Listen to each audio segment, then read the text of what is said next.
अभी अभी की ताज़ा खबर।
सुस्वागतम सुस्वागतम सुस्वागतम। अपने दूरदर्शी एवं अभिनव दृष्टिकोण से भारत को नई ऊंचाइयों पर ले जाने के लिए सतत प्रयत्नशील परम आदरणीय प्रधानमंत्री जी, आपके द्वारा विकसित भारत निर्माण के संकल्प को सिद्ध करने की दिशा में अमृत भारत स्टेशन योजना के अंतर्गत रेलवे स्टेशनों को पुनर्विकसित कर उनका कायाकल्प किया जा रहा है और इसी क्रम में आज पूरे भारतवर्ष में 508 रेलवे स्टेशनों के पुनर्विकास की आधारशिला रखी जा रही है। इस कार्यक्रम को प्रारंभ करने के लिए मैं सर्वप्रथम माननीय रेल संचार इलेक्ट्रॉनिक्स एवं सूचना प्रौद्योगिकी मंत्री श्री अश्विनी वैष्णव जी से स्वागत संबोधन के लिए अनुरोध करती हूँ। परम आदरणीय प्रधानमंत्री श्री नरेंद्र मोदी जी, देश के विभिन्न राज्यों से जुड़े माननीय राज्यपाल एवं माननीय मुख्यमंत्री महोदय, केंद्रीय मंत्रिमंडल और विभिन्न राज्यों की मंत्री महोदय, माननीय सांसद, माननीय विधायक महोदय, उपस्थित पद्म पुरस्कार से सम्मानित महानुभाव, अध्यापकगण, छात्र, स्पोर्ट्स पर्सन्स और समाज के विभिन्न क्षेत्रों से जुड़े प्रबुद्ध नागरिक और मीडिया के सभी साथी, आप सबका इस ऐतिहासिक समारोह में हार्दिक स्वागत करता हूं। माननीय प्रधानमंत्री जी का रेलवे से एक भावनात्मक जुड़ाव रहा है। उन्होंने रेलवे को यातायात के साधन से बढ़कर जन सामान्य के जीवन में बदलाव लाने का आधार माना है। रेलवे को आर्थिक विकास का माध्यम माना है। पिछले 9 वर्षों में भारतीय रेलवे में हुए अभूतपूर्व ट्रांसफॉर्मेशन प्रधानमंत्री जी की रेल विकास से राष्ट्र विकास की सोच का साक्षी है। इस वर्ष देश के हर राज्य को प्रधानमंत्री जी ने रिकॉर्ड रेल बजट का आवंटन किया है। पिछले 9 वर्षों में रेलवे को आवंटित राशि करीब 9 गुना बढ़कर इस साल 2,40,000 करोड़ रुपए की गई। प्रधानमंत्री जी का एक स्पष्ट फोकस रहा है सेफ्टी, उत्तम पैसेंजर एक्सपीरियंस और नई टेक्नोलॉजी का उपयोग। चाहे जम्मू कश्मीर में आज विश्व का सबसे ऊंचा रेलवे आर्च ब्रिज बन रहा हो, कोलकाता में हुगली नदी के नीचे मेट्रो बनने का काम हो, देश में चल रही 50 वंदे भारत सर्विसेज का काम हो, या फिर तेजी से बन रहे मुंबई से अहमदाबाद बुलेट ट्रेन प्रोजेक्ट का काम हो, प्रधानमंत्री जी के नेतृत्व में इन सब प्रोजेक्ट्स की देश भर में चर्चा है। इसी कड़ी में अमृत भारत स्टेशन की परिकल्पना भी 140 करोड़ देशवासियों की आकांक्षाओं और अपेक्षाओं को पूरा करने के संकल्प से बंधी है। माननीय प्रधानमंत्री जी का स्पष्ट मार्गदर्शन था कि स्टेशन का डिजाइन ऐसा बने जो अगले 50 वर्षों की जरूरतों के लिए उपयुक्त हो। ऐसे वर्ल्ड क्लास डिजाइन्स पे काम करके आज 508 स्टेशंस का फाउंडेशन स्टोन माननीय प्रधानमंत्री जी ले करेंगे। इसीलिए आज हर स्टेशन का पुनर्विकास इस तरह से हो रहा है कि शहर के दोनों भागों को जोड़े, स्टेशन सिटी सेंटर के रूप में उभरे, मल्टी मोडल ट्रांसपोर्ट सुविधाएं हो, city bus, metro, car, bike, पैदल यात्री सभी आसानी से आ जा सके, नई अर्बन स्पेसेस बने जो नागरिकों को नई सुविधाएं दे सके। हर स्टेशन पर रूफ प्लाजा हो जहां पर वोकल फॉर लोकल और वन स्टेशन वन प्रोडक्ट के माध्यम से स्थानीय क्राफ्ट्समैन को नए अवसर मिले। ये हमारे लिए सौभाग्य की बात है कि माननीय प्रधानमंत्री जी आज पूरे देश में अपने विजन पर आधारित 508 अमृत भारत स्टेशनों का शिलान्यास करेंगे। सबका साथ, सबका विकास, सबका विश्वास और सबका प्रयास के मूल मंत्र पर आधारित ये नए स्टेशन सभी नागरिकों को डिग्निटी ऑफ ट्रैवल प्रदान करेंगे। कुल 24,500 करोड़ रुपए की लागत से बन रहे इन स्टेशनों पर बच्चे, माताएं, वरिष्ठ नागरिक, दिव्यांगजन, इन सब की जरूरतों को ध्यान में रखकर सुविधाएं दी जाएंगी। इतना ही नहीं, स्टेशन भवनों का डिजाइन स्थानीय संस्कृति और विरासत से प्रेरित होगा। माननीय प्रधानमंत्री जी का सदैव मार्गदर्शन रहता है कि विरासत भी विकास भी। आज भारत में वर्ल्ड क्लास इंफ्रास्ट्रक्चर का निर्माण हो रहा है। देश के कोने कोने तक कनेक्टिविटी को बढ़ाने के लिए रोडवेज, रेलवेज, एयरवेज, हाईवेज और वाटरवेज का विस्तृत नेटवर्क बन रहा है। भारत को विकसित देश बनाने के सपने की एक मजबूत नींव है। इस बड़े बदलाव के पीछे प्रधानमंत्री जी की दूरगामी सोच है। माननीय प्रधानमंत्री जी, इस अमृत काल में भारत को विकसित राष्ट्र बनाने के आपके प्रण को साकार करने के लिए हम सभी कृत संकल्प हैं। 21वीं सदी के भारत की विकास यात्रा को आगे बढ़ाने के लिए हम सभी तैयार हैं। एक बार फिर से प्रधानमंत्री जी, आपको और सभी उपस्थित महानुभावों का मैं अभिनंदन करता हूं और हार्दिक आभार करता हूं। जय हिंद, धन्यवाद। धन्यवाद माननीय मंत्री जी। आज के इस कार्यक्रम के माध्यम से देश में रेलवे इंफ्रास्ट्रक्चर के एक नए युग का आरंभ होने जा रहा है। 508 रेलवे स्टेशनों को विश्व स्तरीय बनाने के क्रम में जिन सुविधाओं का सृजन किया जा रहा है, आइए नजर डालते हैं इसकी झलक दिखाती एक लघु फिल्म पर।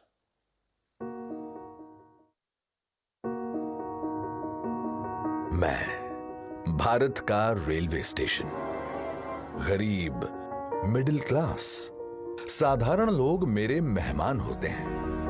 मैं सबके लिए सोचता हूं, लेकिन अंग्रेजों के जमाने से मेरे लिए सोच गरीब ही होती थी। अब गरीब लोग धक्के नहीं खाएंगे तो और कौन खाएगा? गरीब थोड़े ही एसी की हवा खाएगा, वो तो लंबी सीढ़ियां चढ़ेगा, अपने बुजुर्ग माँ बाप को भी कष्ट से चढ़ाएगा। साधारण आदमी कहां एयरपोर्ट से सुविधा पाएगा? भले मैं देश की अर्थव्यवस्था का बहुत बड़ा इंजन हूं, लेकिन मॉडर्न बड़ा इंफ्रास्ट्रक्चर तो बड़े लोगों के लिए बनेगा। देश का साधारण आदमी तो स्टेशनों पर पार्किंग से लेकर हर चीज के लिए धक्के ही खाएगा। चलो मान लो रेलवे स्टेशनों का उत्थान भी होगा, तो वो भी केवल मुंबई, दिल्ली में होगा। कहां छोटे शहरों के स्टेशनों का नंबर लगेगा? भारत के रेलवे स्टेशनों की ये कड़वी हकीकत होती थी, पर इस स्थिति को बदलने का बीड़ा उठाया हमारे प्रधानमंत्री नरेंद्र मोदी जी ने। स्वयं बचपन में रेलवे स्टेशन पर चाय बेचकर पिता का हाथ बटाने वाले बालक ने देश के हर आम नागरिक के लिए एक बड़ा सपना देखा, भारत के रेलवे स्टेशनों की काया पलट का। देश के 3 रेलवे स्टेशनों को बदलकर ये यात्रियों के सामने नए भारत की संकल्प शक्ति दिखा चुके हैं। गांधीनगर का कैपिटल स्टेशन, भोपाल का रानी कमलापति स्टेशन और बेंगलुरु का सर एम विश्वेश्वरैया स्टेशन। इसी राह पर पूरे देश के 508 रेलवे स्टेशनों का पुनर्विकास होने जा रहा है। देखिए इस नक्शे को। देश भर में आकांक्षाओं तक पहुंचेगी ये क्रांति, जो कि प्रेरणा होगी अमृत काल में हर क्षेत्र के बाकी स्टेशनों के लिए।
इसीलिए प्रधानमंत्री जी ने अमृत काल में नए भारत के इस सपने को नाम दिया है अमृत भारत स्टेशन।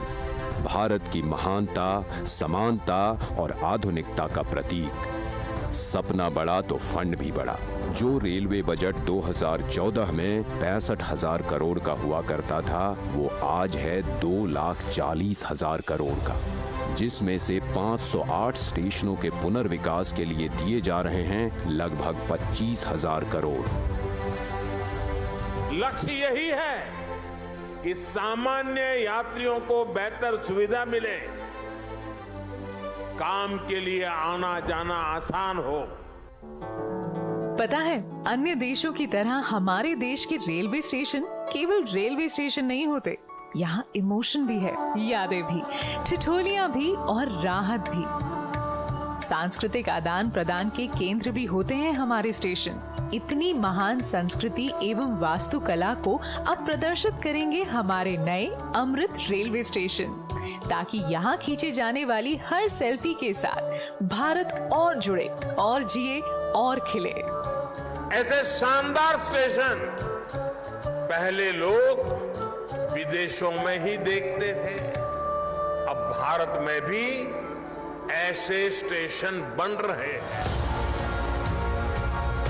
तो अब हमारे स्टेशन होंगे जानदार भी और शानदार भी। यहाँ एयरपोर्ट्स की तरह मल्टी लेवल पार्किंग होगी, प्रवेश निकास के अलग अलग द्वार होंगे। यहाँ सुंदर एग्जीक्यूटिव लॉन्ज, यात्री प्रतीक्षालय होंगे। यहाँ सीसीटीवी से निगरानी होगी, फ्री वाईफाई होगा। और सोचिए, लिफ्ट और एस्केलेटर से कितने बुजुर्गों, दिव्यांगों की यात्रा सुखद होंगी। अब दिव्यांगों की सुविधा के लिए हमारे स्टेशनों पर ब्रेल लिपि वाले साइनेज भी होंगे। पर्यावरण को भी पीछे नहीं छोड़ेंगे हमारे अमृत स्टेशंस। ये सभी इमारतें बनेंगी ग्रीन बिल्डिंग मापदंडों के अनुसार और समुचित प्रकाश व्यवस्था से युक्त होंगे स्टेशंस। और सभी स्टेशनों में दोनों ओर सुनिश्चित की जाएगी कनेक्टिविटी। ये नए विकसित स्टेशन सिर्फ स्टेशनों को ही नहीं, पूरे शहर को मॉडर्न इंफ्रास्ट्रक्चर देंगे। ये स्टेशन सिर्फ रेलवे की सुविधाओं तक सीमित नहीं रहेगा, बल्कि ये मल्टी मॉडल कनेक्टिविटी का भी हब होगा। यानी बस हो, मेट्रो हो, टैक्सी हो, ऑटो हो, यातायात के हर साधन यहाँ एक ही छत के नीचे कनेक्टेड होंगे। यात्रियों की सुविधा और बेहतर मार्गदर्शन के लिए एक समान साइनेज लगाए जाएंगे। अमृत स्टेशन आइकॉनिक स्ट्रक्चर के साथ सिटी सेंटर भी बनेंगे। यहाँ होंगे भव्य रूफ प्लाजा, शॉपिंग कॉम्प्लेक्सेस, बच्चों के लिए गेमिंग जोन, फूड कोर्ट्स। अमृत स्टेशन के जरिए ये सारी खुशियां और सुविधाएं छोटे शहरों के लोगों का भी अधिकार होंगी। प्रधानमंत्री जी के परिश्रम पर देश के विश्वास का प्रतीक अमृत भारत स्टेशन। आज का भारत जो ठानता है वो कर दिखाता है। उस आत्मविश्वास का प्रतीक अमृत भारत स्टेशन।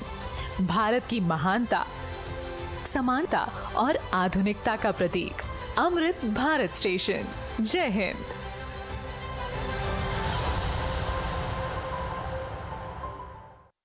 प्रधानमंत्री जी से आग्रह करती हूँ कि वे रिमोट का बटन दबाकर 508 अमृत भारत स्टेशनों के पुनर्विकास का शिलान्यास करें।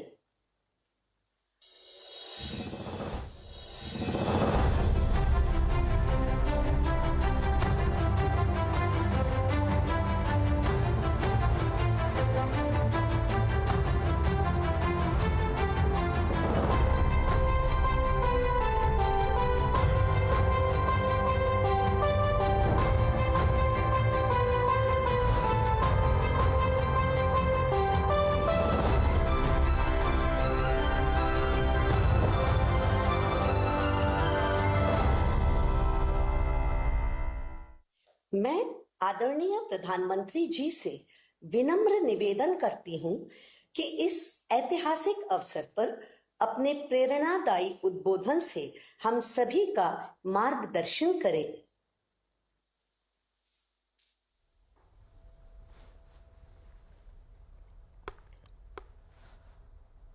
नमस्कार। देश के रेल मंत्री श्री अश्विनी वैष्णव जी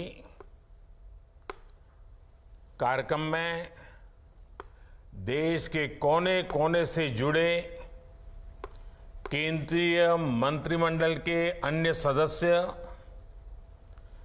विभिन्न राज्यों के गवर्नर, मुख्यमंत्रीगण, राज्य मंत्रिमंडल के मंत्रीश्री, सांसदगण, विधायकगण, अन्य सभी महानुभाव और मेरे प्यारे भाइयों और बहनों, विकसित होने के लक्ष्य की तरफ कदम बढ़ा रहा भारत अपने अमृत काल के प्रारंभ में है। नई ऊर्जा है, नई प्रेरणा है, नए संकल्प है।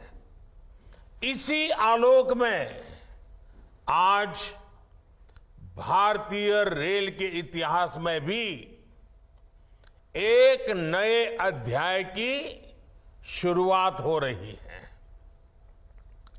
भारत के करीब 1300 प्रमुख रेलवे स्टेशन अब अमृत भारत रेलवे स्टेशन के तौर पर विकसित किए जाएंगे। उनका पुनर्विकास होगा, आधुनिकता के साथ होगा। इसमें से आज 508 अमृत भारत स्टेशनों के पुनर्निर्माण का काम शुरू हो रहा है और इन 508 अमृत भारत स्टेशन के नवनिर्माण पर करीब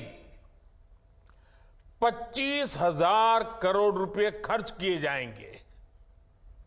आप कल्पना कर सकते हैं, ये देश के इंफ्रास्ट्रक्चर के लिए, रेलवे के लिए और सबसे बड़ी बात है मेरे देश के सामान्य नागरिकों के लिए ये कितना बड़ा अभियान होने वाला है।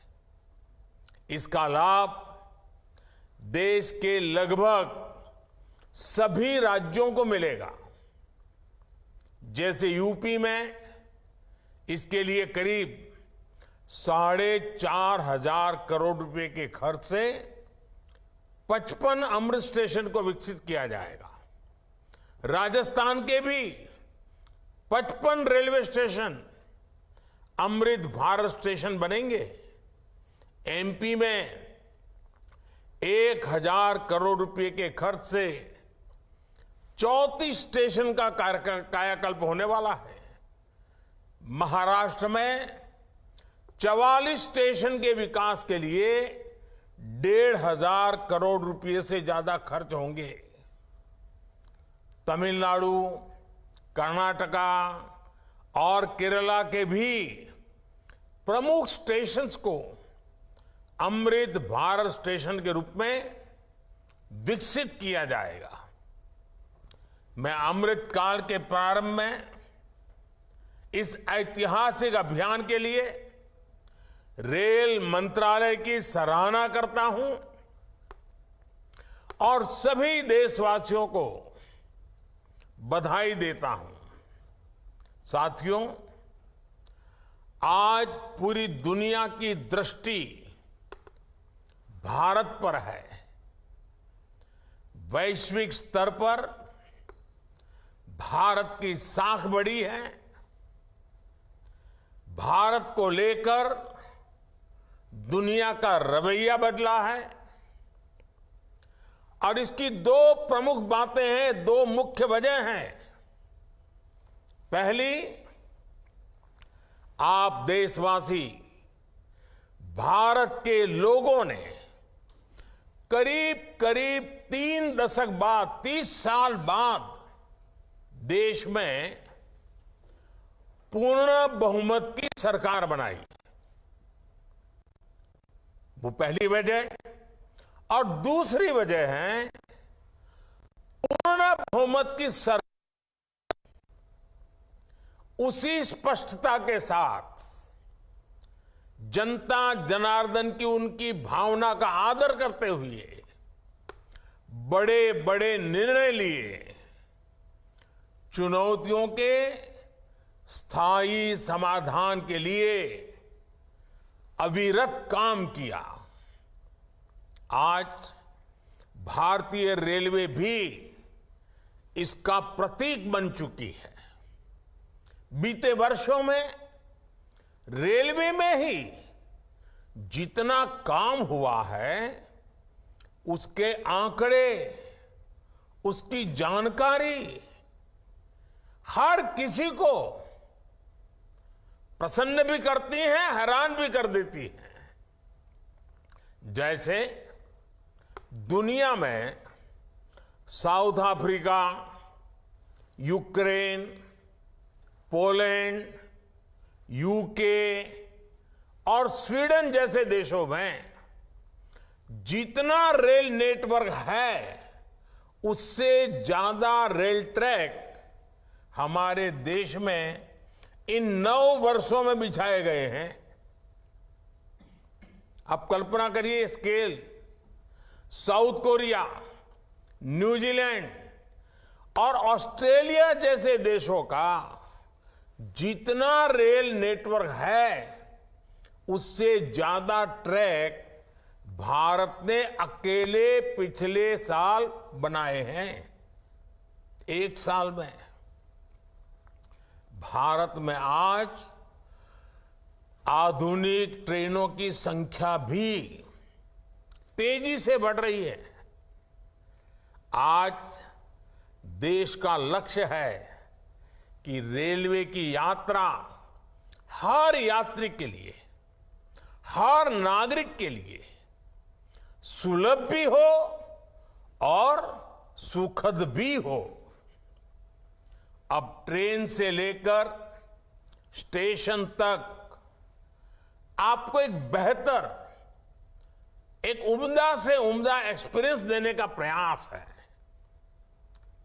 प्लेटफॉर्म्स पर बैठने के लिए बेहतर सीटें लग रही हैं, अच्छे वेटिंग रूम बनाए जा रहे हैं। आज देश के हजारों रेलवे स्टेशनों पर मुफ्त वाईफाई की सुविधा है। हमने देखा है इस मुफ्त इंटरनेट का कितने ही युवाओं ने लाभ उठाया है। पढ़ाई करके वो अब बहुत कुछ अपने जीवन में सिद्धियां प्राप्त कर चुके हैं। साथियों, ये इतनी बड़ी सिद्धियां हैं, जिस प्रकार से रेलवे में काम हुआ है, किसी भी पीएम का मन कर जाएगा कि इनका जिक्र 15 अगस्त को लाल किले से करें। और जब 15 अगस्त सामने है तो मन बहुत ही लालायित होता है कि उसी दिन इसकी चर्चा करूं। लेकिन आज ये इतना विराट आयोजन हो रहा है, देश के कोने कोने से लोग जुड़े हैं, इसलिए मैं अभी ही इस बात पर इतने विस्तार से चर्चा कर रहा हूं। साथियों, रेलवे को हमारे देश की लाइफलाइन कहा जाता है, लेकिन इसके साथ ही हमारे शहरों की पहचान भी शहर के रेलवे स्टेशन से जुड़ी होती है। समय के साथ ये रेलवे स्टेशन अब हार्ट ऑफ द सिटी बन गए हैं। शहर की सारी प्रमुख गतिविधियां रेलवे स्टेशनों के आसपास ही होती हैं। इसलिए आज बहुत आवश्यक है कि हमारे रेलवे स्टेशनों को नए आधुनिक स्वरूप में ढाला जाए। रेलवे की जगह का ऑप्टिमम यूटिलाइजेशन किया जाए। साथियों, जब देश में इतने सारे नए आधुनिक स्टेशन बनेंगे तो उससे विकास को लेकर एक नया माहौल भी बनेगा। देसी विदेशी कोई भी पर्यटक जब ट्रेन से इन आधुनिक स्टेशनों पर पहुंचेगा तो राज्य की, आपके शहर की पहली तस्वीर उसे जरूर प्रभावित करेगी, वो यादगार बन जाती है। आधुनिक सेवाओं के कारण पर्यटन को बढ़ावा मिलेगा। स्टेशन के आसपास अच्छी व्यवस्थाएं होने से आर्थिक गतिविधियों को भी बढ़ावा मिलेगा। सरकार ने स्टेशनों को शहर और राज्यों की पहचान से जोड़ने के लिए वन स्टेशन वन प्रोडक्ट योजना भी शुरू की है। इससे पूरे इलाके के लोगों को, कामगारों और कारीगरों को फायदा होगा, साथ ही जिले की ब्रांडिंग भी होगी। साथियों, आजादी के अमृत काल में देश ने अपनी विरासत पर गर्व का भी संकल्प लिया है। ये अमृत रेलवे स्टेशन उसके भी प्रतीक बनेंगे, हमें गर्व से भर देंगे। इन स्टेशंस में देश की संस्कृति और स्थानीय विरासत की झलक दिखेगी। जैसे जयपुर रेलवे स्टेशन में हवा महल, आमेर फोर्ट जैसी राजस्थान की धरोहरों की झलक होगी। जम्मू कश्मीर का जम्मू तवी रेलवे स्टेशन प्रसिद्ध रघुनाथ मंदिर से प्रेरित होगा। नागालैंड के दिमापुर स्टेशन पर वहां की 16 जनजातियों की लोकल वास्तुकला दिखाई देगी। हर अमृत स्टेशन शहर की आधुनिक आकांक्षाओं और प्राचीन विरासत का प्रतीक बनेगा। देश के विभिन्न ऐतिहासिक स्थलों और तीर्थ स्थानों को जोड़ने के लिए इन दिनों देश में एक भारत गौरव यात्रा ट्रेन, भारत गौरव टूरिस्ट ट्रेन भी चल रही है। शायद आपके ध्यान में आया होगा, उसको भी मजबूती दी जा रही है। साथियों, किसी भी व्यवस्था को ट्रांसफॉर्म करने के लिए जरूरी होता है कि हम उसके पोटेंशियल को पहचानें। भारतीय रेल में तो ग्रोथ को रफ्तार देने का अपार पोटेंशियल है।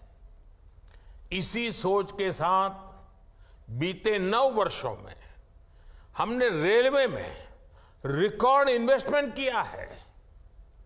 इस साल के रेलवे को 2.5 लाख करोड़ रुपए से ज्यादा का बजट दिया गया है। ये बजट 2014 की तुलना में 5 गुना ज्यादा है। आज एक होलिस्टिक सोच के साथ रेलवे के समग्र विकास के लिए काम हो रहा है। इन 9 वर्षों में लोकोमोटिव्स उत्पादन में भी 9 गुना की वृद्धि हुई है। आज देश में पहले की अपेक्षा 13 गुना ज्यादा HLB कोच बन रहे हैं।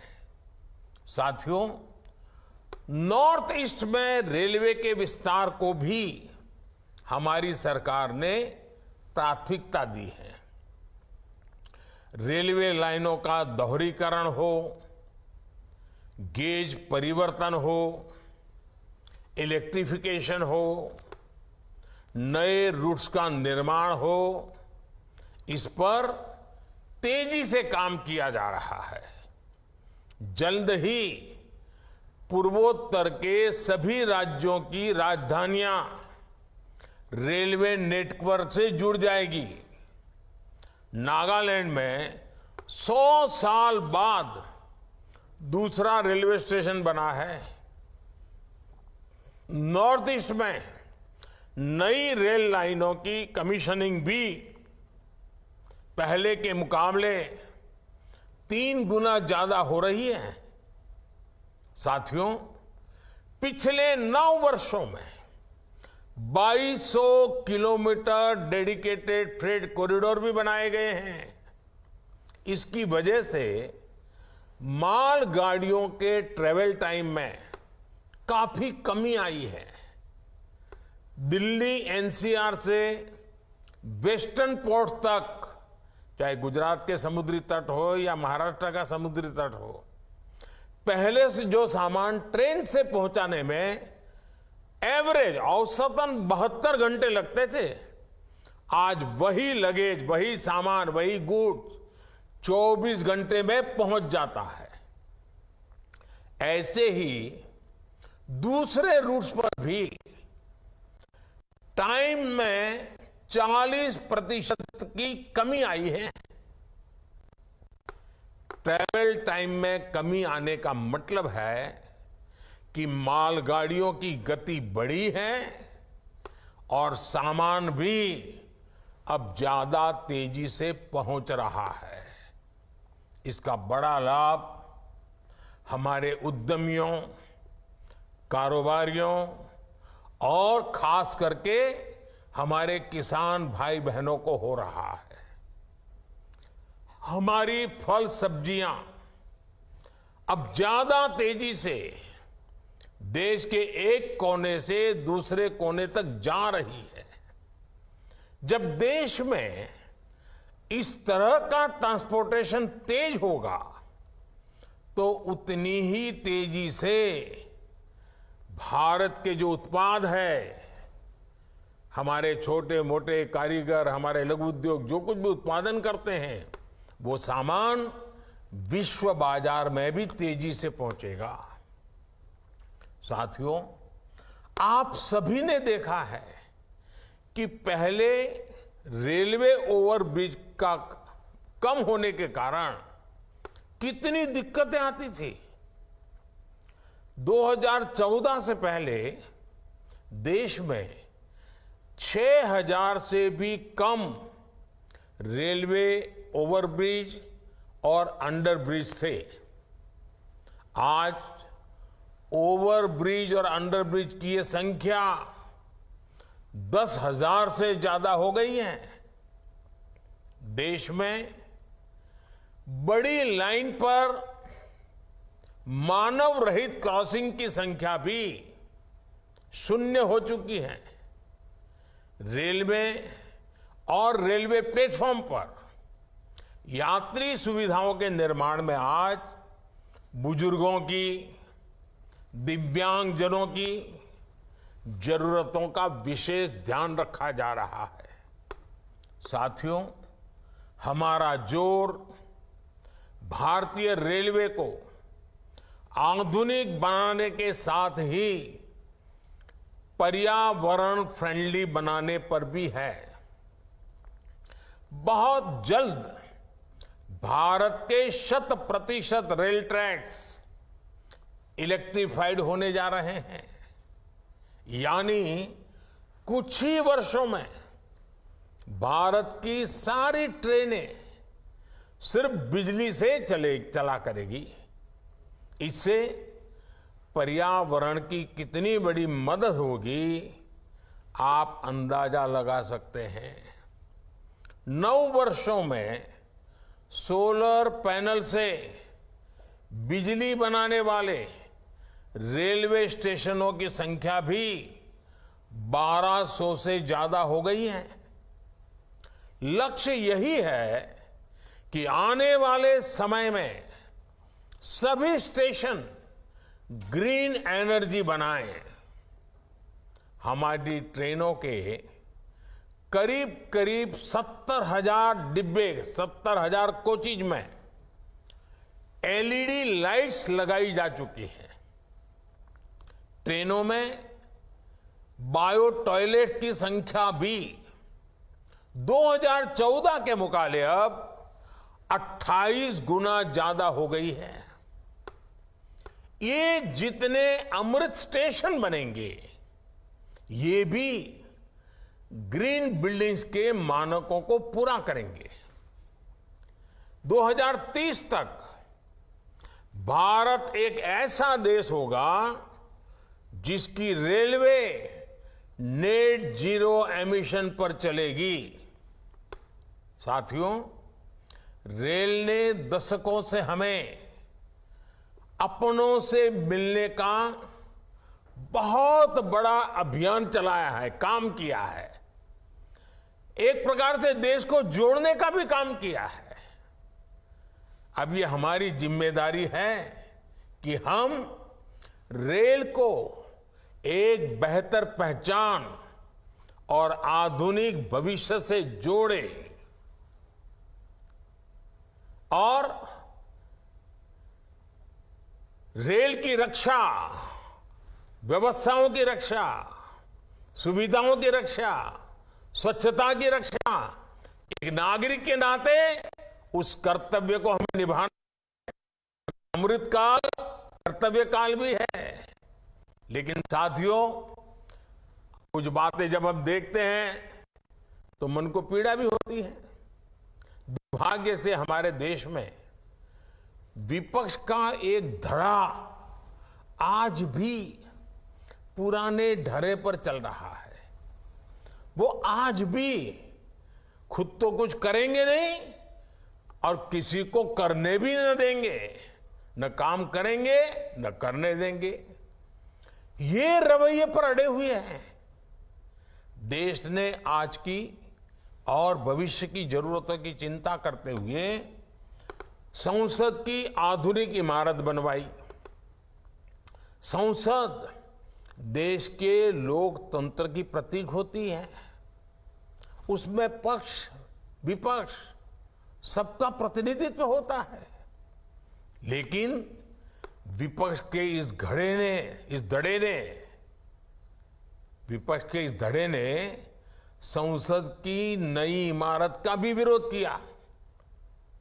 हमने कर्तव्य पथ का विकास किया तो उसका भी विरोध किया गया। इन लोगों ने 70 साल तक देश के वीर शहीदों के लिए वॉर मेमोरियल तक नहीं बनाया। जब हमने नेशनल वॉर मेमोरियल बनाया, उसका निर्माण किया, तो इसकी भी सरेआम आलोचना करते उनको शर्म नहीं आई।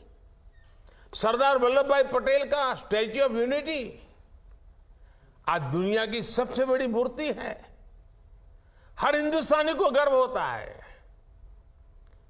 और कुछ राजनीतिक दल चुनाव के समय तो सरदार साहब को याद कर लेते हैं, लेकिन आज तक इनका एक भी बड़ा नेता स्टैच्यू ऑफ यूनिटी में जाकर के सरदार साहब की इस भव्य प्रतिमा के न दर्शन किए न उन्हें नमन किया है। लेकिन साथियों, हमने देश के विकास को इस सकारात्मक राजनीति से आगे बढ़ाने का फैसला किया है और इसलिए नकारात्मक राजनीति से ऊपर उठकर सकारात्मक राजनीति के मार्ग पर एक मिशन के रूप में हम चल रहे हैं। किस राज्य में किसकी सरकार है, कहां किसका वोट बैंक है, इस सब से ऊपर उठकर हम पूरे देश में विकास को सर्वोच्च प्राथमिकता दे रहे हैं। सबका साथ सबका विकास, ये धरती पर चरितार्थ करने के लिए जी जान से जुटे हैं।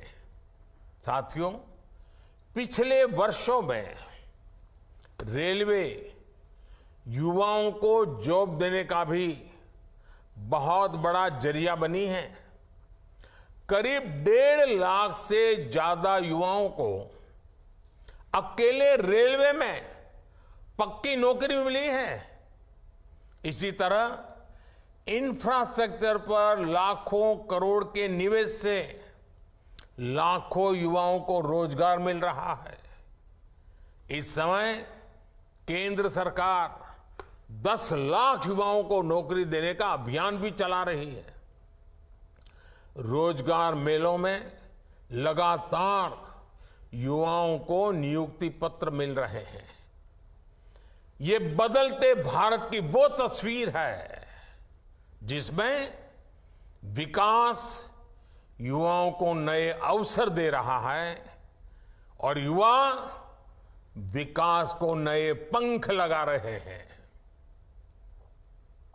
साथियों, आज इस कार्यक्रम में बहुत सारे स्वतंत्रता सेना भी हमें आशीर्वाद देने के लिए उपस्थित है। कई पद्म सम्मान प्राप्त महानुभाव भी इस कार्यक्रम की शोभा बढ़ा रहे हैं। हर भारतीय के लिए अगस्त महीना बहुत विशेष महीना होता है। ये महीना क्रांति का महीना है, कृतज्ञता का महीना है, कर्तव्य भावना का माह है। अगस्त में कितने ही ऐतिहासिक दिवस आते हैं जिन्होंने भारत के इतिहास को नई दिशा दी और आज भी हमें प्रेरित करते हैं। कल 7 अगस्त को पूरा देश स्वदेशी आंदोलन को समर्पित नेशनल हैंडलूम डे मनाएगा। 7 अगस्त की ये तारीख हर भारतीय के लिए वोकल फॉर लोकल होने के संकल्प को दोहराने का दिन है। कुछ ही दिनों बाद गणेश चतुर्थी का पवित्र पर्व भी आने वाला है। हमें अभी से इको फ्रेंडली गणेश चतुर्थी की तरफ जाना है। हम कोशिश करें कि गणपति बप्पा की प्रतिमाएं इको फ्रेंडली मटेरियल्स की बनी हो। ये वर्ष हमारे स्थानीय कारीगरों, हमारे हस्तशिल्पियों और हमारे छोटे उद्यमियों के बनाए उत्पादों को खरीदने की प्रेरणा देता है। साथियों, 7 तारीख के एक दिन बाद 9 अगस्त आ रही है। 9 अगस्त वो तारीख है जब ऐतिहासिक क्विट इंडिया मूवमेंट की शुरुआत हुई थी। महात्मा गांधी ने मंत्र दिया था और क्विट इंडिया मूवमेंट ने स्वतंत्रता की तरफ भारत के कदमों में नई ऊर्जा पैदा कर दी थी। इसी से प्रेरित होकर आज पूरा देश हर बुराई के लिए कह रहा है क्विट इंडिया। चारों तरफ एक ही गूंज है, करप्शन क्विट इंडिया, यानी भ्रष्टाचार इंडिया छोड़ो।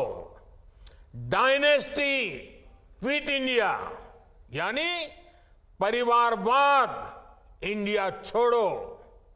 अपीजमेंट क्विट इंडिया, यानी तुष्टीकरण इंडिया छोड़ो।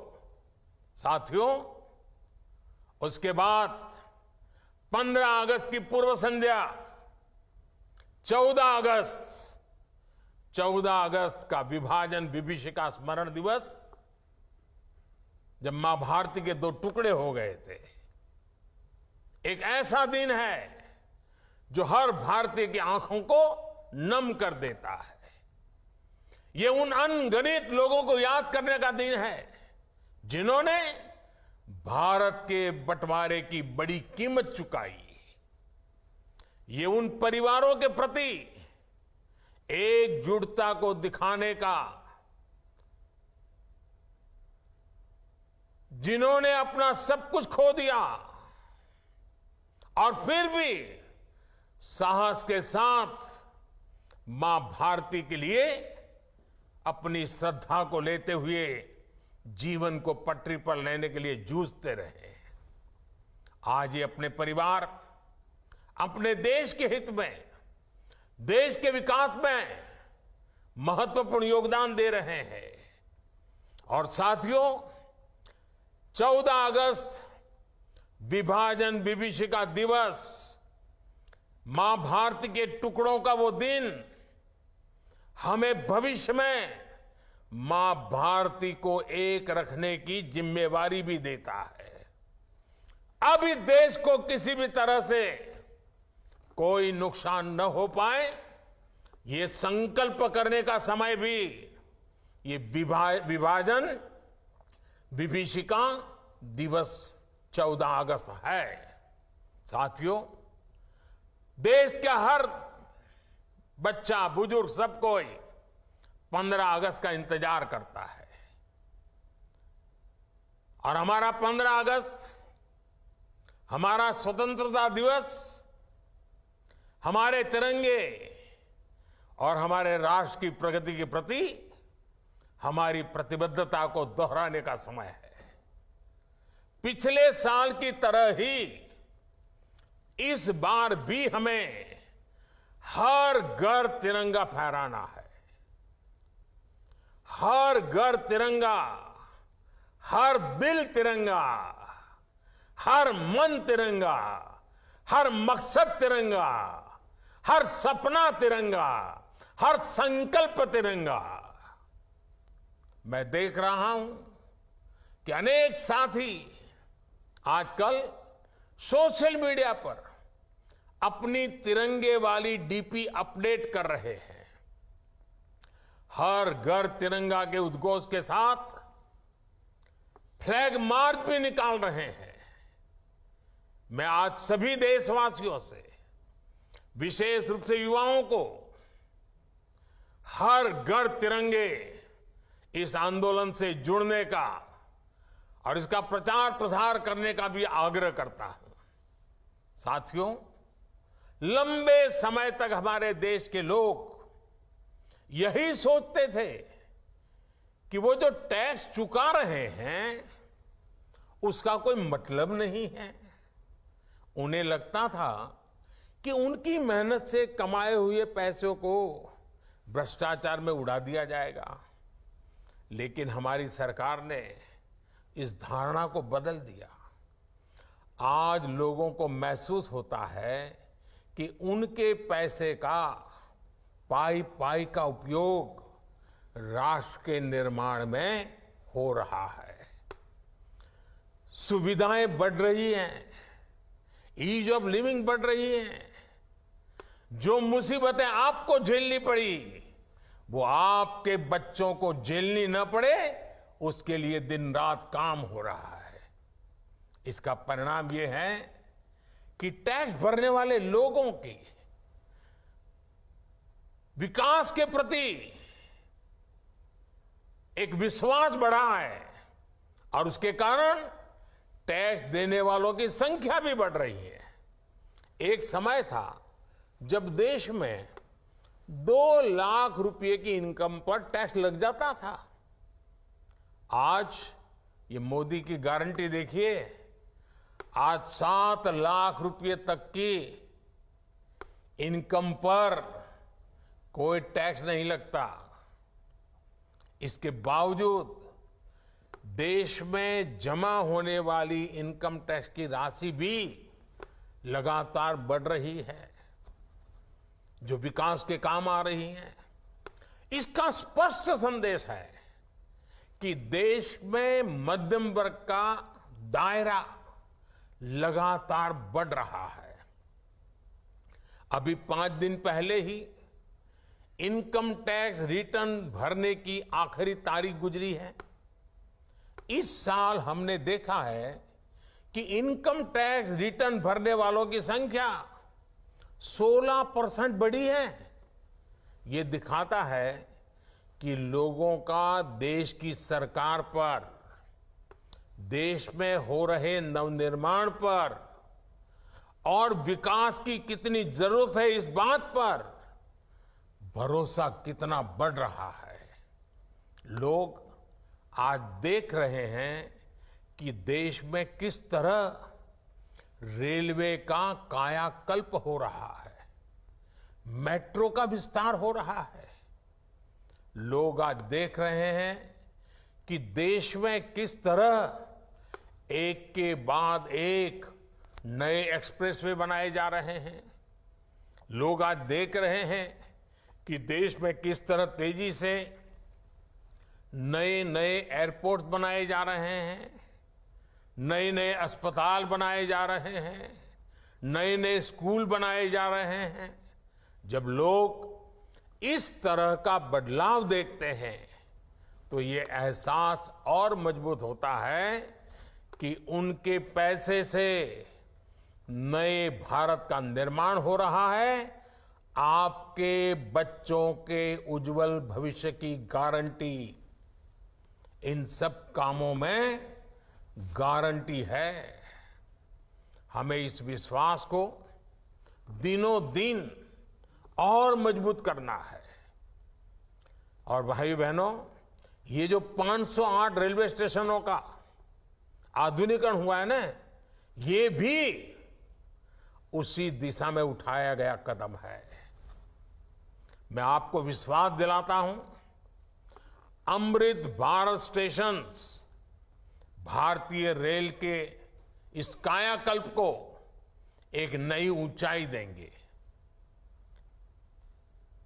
आओ, इस क्रांति के महीने में हम सभी हिंदुस्तानी नए संकल्पों के साथ 2047 में, जब देश आजादी के 100 साल मनाएगा, भारत को विकसित बनाने के लिए एक नागरिक के नाते मेरी जो भी जिम्मेवारी है उसको अवश्य पूर्ण करूंगा। इस संकल्प के साथ आप सबका बहुत बहुत धन्यवाद, बहुत बहुत शुभकामनाएं।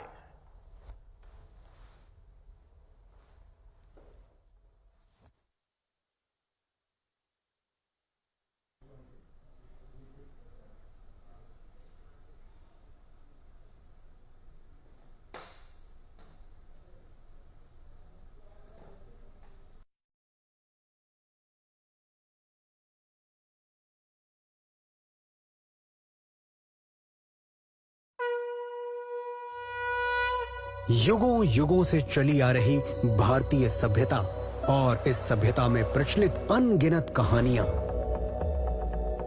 हमारे पूर्वज कौन थे, हमारे संस्कार, संस्कृति, इनका उद्गम कहां से हुआ, आजादी के पीछे भी कितनी अनकही गाथाएं होंगी। और आज जो हम एक स्वतंत्र, सबल और सक्षम देश हैं, इसके पीछे भी तो कोई कारण होगा। इन सभी कहानियों की गवाही देती है हमारी हर धरोहर। तो क्या जरूरी नहीं कि इन धरोहरों को संजो के रखा जाए? क्या ये जरूरी नहीं कि हमारी आने वाली पीढ़ियां इन्हें जाने और इन पर गर्व करें? है ना? पर क्या कोई है जो ये जिम्मा उठा रहा है? क्या कोई है जो इन्हें वो सम्मान दे रहा है जिसकी ये हमेशा से हकदार थी? नमस्कार, मैं काम्या जानी ले जा रही हूं आपको एक नए भारत के सफर पर, जहां इसकी आत्मा, इसकी संस्कृति, अध्यात्म और सभ्यता को नए सिरे से सहेजा जा रहा है। सोमनाथ से लेकर के और ताज़ा खबर के लिए हमारे चैनल को लाइक और सब्सक्राइब करें। धन्यवाद गेटवे न्यूज़ नेटवर्क टीम की तरफ से।